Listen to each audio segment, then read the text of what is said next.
সহিহ বুখারীর ৭১ নম্বর হাদিস, রাসূলুল্লাহ সাল্লাল্লাহু আলাইহি ওয়াসাল্লাম বলছেন, মান ইউরিদুল্লাহু বিহি খায়রা ইউফাক্কিহু ফিদ্দীন। আল্লাহ যার কল্যাণ চান তাকে দ্বীনের জ্ঞান দান করেন। বলেন আলহামদুলিল্লাহ। আল্লাহ যার কল্যাণ চান, মান ইউরিদুল্লাহু বিহি খায়রা ইউফাক্কিহু ফিদ্দীন।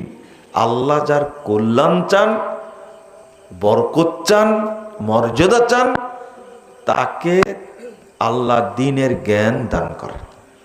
বুঝে নিবেন, যার মধ্যে দ্বীনি জ্ঞান নাই তার মধ্যে কোনো কল্যাণ নাই, জিরো জিরো। এটা হলো দ্বীনি জ্ঞানের মর্যাদা। আপনি অনেক বড় ইঞ্জিনিয়ার, বাংলাদেশের একেবারে ফার্স্ট ক্লাস প্রথম ১ নম্বর ইঞ্জিনিয়ার, কিন্তু আপনার দ্বীনের কোনো ধারণা নাই, আল্লাহর কাছে আপনার মর্যাদা কি? আরে জিরো লিখতে তো কালি লাগে। বুঝেন কথা? আমার কথা বুঝতে পারবে? জিরো বলতে যেমন একটা শব্দ লাগছে, লিখতে লাগলো কি? এই কালি সমপর্ণ মূল্য নাই তার আল্লাহর কাছে। আপনি কি বুঝতে পারছেন কথা? আচ্ছা, আপনার সন্তানটা মনে করেন এত ইংরেজি শিক্ষা দিলেন, সে জাতিসংঘের মহাসচিব হয়ে গেল। বলেন তো আল্লাহর কাছে তার কি দাম আছে? সে মানে আপনি চাচ্ছেন আমার ছেলেকে এমন ইংরেজি শিক্ষা দিব যে পৃথিবীতে এত সুন্দর ইংরেজি কেউ বলতে পারবে না। ভালো শিক্ষা দিলেন আপনি, দ্বীনের জ্ঞানে আপনার সন্তানটা জিরো। এক পর্যায়ে আপনার সন্তান আমেরিকার বিশ্ব সন্ত্রাসী ট্রাম্প প্রেসিডেন্ট হয়ে গেল, মনে করেন, হতেই তো পারে। আপনার ওই ছেলেটাই আমেরিকার কি হয়ে গেল? প্রেসিডেন্ট হয়ে গেল। এখন তাও পেট ভরে না।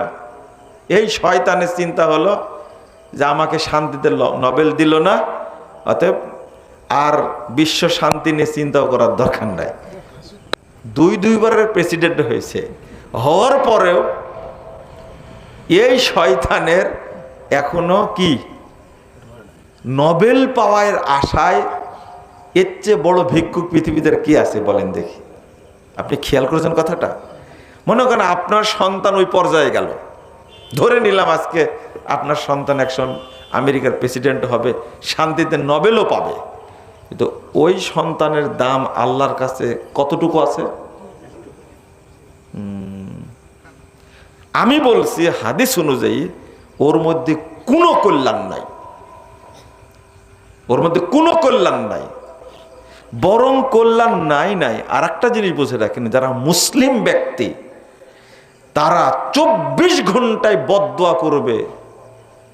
আমেরিকা যেমন এখন করছি আমরা, বিশ্ব সন্ত্রাসী ট্রাম্পের বিরুদ্ধে দোয়া করি না, আল্লাহ যেন ট্রাম্পকে ধ্বংস করে দেন। যদি আজকে রাত্রে শুনতাম যে ট্রাম্প ধ্বংস হয়ে গেছে, আমেরিকা ধ্বংস হয়ে গেছে, বলেন তো মুসলিম ব্যক্তির চেয়ে আমার আপনার চেয়ে পৃথিবীতে আর কেউ বেশি আনন্দিত হবে?